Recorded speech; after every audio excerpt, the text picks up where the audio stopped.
રાત્રિ કર્ફ્યુને લઈને તંત્રની કામગીરી 349 લોકો સામે જાહેરનામા ભંગના કેસ લગ્ન માટે 100 થી વધુ અરજીને મંજૂરી રાજકોટમાં માસ્ક વગર ફરતા લોકો સામે મનપાની ટીમ એક્શનમાં માસ્ક વગરના 41 વ્યક્તિ પાસેથી 41,000નો દંડ વસૂલાયો રાજકોટમાં દિવાળીના તહેવારમાં ગુંદાબાડીમાં સૌથી વધારે ભીડ જામી હતી અહીં જ સંક્રમણ વધ્યું વેપારીઓએ કહ્યું મહિલાઓ માસ્ક નથી પહેરતી રાજકોટમાં કોરોનાના નવા 35 કેસ 6 લોકોના મોત કોરોના પોઝિટિવ કેસની સંખ્યા 10,329ને પાર રાજકોટ પોલીસ કમિશનરે ઊભી કરી અનોખી પોસ્ટ કર્ફ્યુમાં જરૂરિયાતમંદોને ઘર સુધી પહોંચાડાય છે સારી કામગીરી બદલ ગાંધીગ્રામ પીઆઈનું સન્માન રાજકોટમાં કોરોના સંક્રમણ વધતા લેવાયો નિર્ણય સૌરાષ્ટ્ર યુનિવર્સિટીનો પદવીદાન સમારોહ ઓનલાઈન યોજાશે રાજ્યપાલ વર્ચ્યુઅલ શુભેચ્છા આપશે સુપર સ્પ્રેડરનું ફરીથી સ્ક્રીનિંગ કરવામાં આવશે શાકભાજી પેરિયા વેપારી ડિલિવરી બોયનું પણ સ્ક્રીનિંગ રેલવે અને બસ સ્ટેશન પર પણ ચેકિંગ કરાશે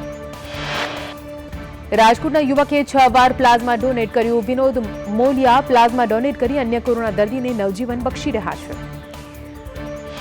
જૂનાગઢમાં લગ્ન પ્રસંગ સહિતની ગાઈડલાઈનની પ્રસિદ્ધિ કરવા માંગ બદલાતા નિયમથી લોકોને સંઘ યોજવામાં મુશ્કેલી ભાવનગરમાં નેતાઓએ તોડ્યા કોવિડના નિયમો કોરોનાના વધતા સંક્રમણ વચ્ચે યોજાયો કાર્યક્રમ એમ્બ્યુલન્સના લોકાર્પણમાં નિયમોનું ઉલ્લંઘન ભાવનગરના શિહોરમાં રાત્રિ કર્ફ્યુ ચેમ્બર્સ ઓફ કોમર્સ અને વેપારીઓની બેઠક નાયબ કલેક્ટર સાથેની બેઠકમાં લેવાયો નિર્ણય ભાવનગરમાં કોરોનાના કેસોમાં વધારો 4 દિવસમાં કોરોનાના કેસ થયા ડબલ સંક્રમણ વધતા તંત્ર એક્શનમાં ભાવનગરમાં કોરોના માટે 42 લાખના ખર્ચે બનાવાયેલા રેલવેના 70 કોચ વણ વપરાયેલા 410 કોચને આઇસોલેશન વોર્ડ બનાવવામાં આવ્યા હતા કચ્છમાં કોરોના કેસો વધતા તંત્ર હરકતમાં પોલીસ વહીવટીતંત્ર જોઈન્ટ ફૂટ માર્ચ યોજાઈ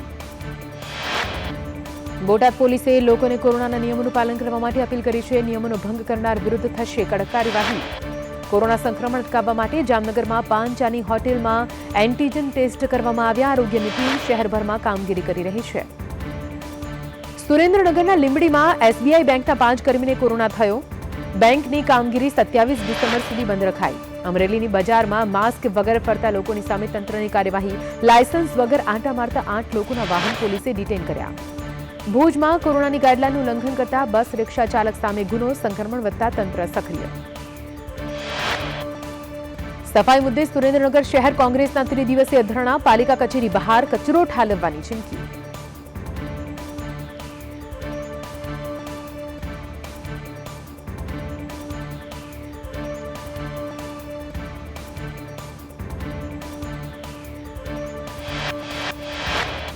રાજકોટ એમ્સને લઈ મોટા સમાચાર એમ્સના 19 પ્લાનમાંથી 4 પ્લાન મંજૂર કરવામાં આવ્યા 15 પ્લાનને લઈ ચકાસણી કરવામાં આવી રહી છે રોપવેના ભાડા ઘટાડાની માંગ સાથે લડત સામાજિક અગ્રણીઓનું આંદોલનકારીઓનો ભાજપ પક્ષ પર આરોપ ભાવનગરમાં ફાયર વિભાગની કાર્યવાહી 6 જેટલી સ્વનિર્ભર શાળાઓને ફાયર સેફટીના અભાવે સીલ કરાઈ જૂનાગઢ પીજીવીસીએલ જેટકોના 2000 કર્મીઓની ગુરુવારે હડતાલ ખાનગીકરણના વિરોધમાં હડતાલનું શસ્ત્ર પોરબંદર માછીમારી ઉદ્યોગને લાગ્યું ગ્રહણ મંદી અને કોરોનાને કારણે માછીમારી વ્યવસાયને મોટી અસર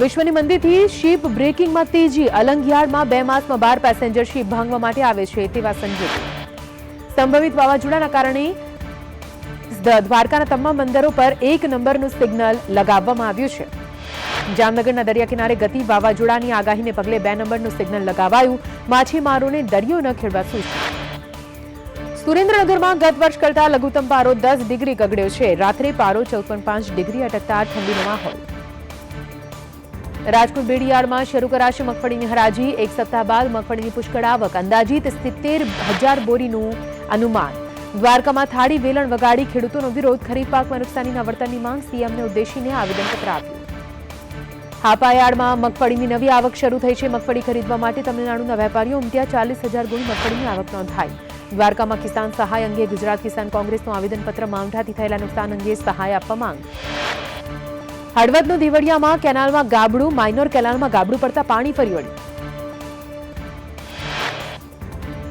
કચ્છમાં રવિ પાકનું વાવેતર શરૂ થયું છે સારા વરસાદથી મોટાભાગના ડેમો પાણીથી ભરેલા છે ખેડૂતોને મળી રહેશે પાણી કચ્છના ભચાઉ હાઈવે પર અકસ્માતમાં 3 લોકોના મોત ટ્રક અને બાઇક વચ્ચે સર્જાયો અકસ્માત ભચાઉના મમુઆરા ફાટક પાસેનો બનાવ મુન્દ્રા ભુજ હાઈવે પર ટ્રિપલ અકસ્માત 2 ટ્રેલર વચ્ચે બુલેટ ચાલક કચડાયો ઘાયલ યુવકને સારવાર માટે હોસ્પિટલ ખસેડવામાં આવ્યો ભાવનગરમાં મિત્રએ જ મિત્રની છરીના ઘા ઝીંકી હત્યા કરી ઇજાગ્રસ્ત યુવક સારવાર હેઠળ. જૂનાગઢમાં નિવૃત્ત શિક્ષકનો અકસ્માતમાં મોત. કેશોદમાં 4 ચોક પાસે ટ્રકે સ્કૂટરને ટક્કર મારી. વેરાવળની દર્શન શાળાના સંચાલકને અટકાયત. ભૂપેન્દ્ર વિઠલાણીની પોલીસે અટકાયત કરી છે. ખોટા સહી સિક્કા કરી શાળાના ઇમારતનું બાંધકામ કર્યું. જૂનાગઢમાં ભાજપ અગ્રણીની હોટલમાં રેડ. 2 મહિલા સહિત 20 જુગારી ઝડપાયા. કરશન ધડુકનો પુત્ર ક્લબ ચલાવતો હતો. દ્વારકામાં ગેરકાયદે ફિશિંગ કરતા 28 બોટ સંચાલક સામે કાર્યવાહી. 3 બોટ આધાર પુરાવા વગર મળી આવી. રાજકોટના સણોસરામાં રિક્ષા ચાલકે સગીરાને પ્રેમજાળમાં ફસાવી દુષ્કર્મ આચર્યું. સગીરાને પેટમાં દુખાવો થતો ભાંડા ફૂટ્યો. બોટાદના લાખિયાણી ગામે મંદિરમાં ચોરી કરવા આવેલા યુવકને ગામ લોકોએ રંગે હાથ પકડ્યો. લોકોએ વિડીયો વાયરલ કર્યો. બોટાદના ગરણામાં પ્રેમી પંખેડાએ ઝેરી દવા ગટગટાવી. લગ્ન નહીં થતા બંને મોતને વહાલ કર્યું. અમરેલી રાજુલાના હિંડોરણા ચોકડી પર દુકાનમાં આગની ઘટના. લાખો રૂપિયાનું નુકસાન થયું. અમરેલી શાક માર્કેટમાં સ્થાનિક શાકભાજીની 70% આવક થઈ. 10 દિવસ પહેલા ભડકી બળતા શાકભાજીના ભાવમાં ઘટાડો. બોટાદમાં મહિલાઓ માટે યોજાયો સેમિનાર. ઉદ્યોગ સાહસિક જાગૃતિ કાર્યક્રમ યોજાયો. મહિલા સ્વાવલંબન યોજનાની માહિતી અપાઈ. મોરબીમાં મીઠું પકવતા અગિયારાઓની હાલત કફોડી થઈ છે. રણમાં નર્મદાના પાણી આવી જતા લાખોનું નુકસાન. મોરબીમાં ગુરુવારે પાણી વિતરણ બંધ રહેશે. ફિલ્ટર હાઉસમાં રિપેરિંગ કરવાનું હોવાથી 1 દિવસ પાણી વિતરણ બંધ રાખવામાં આવશે.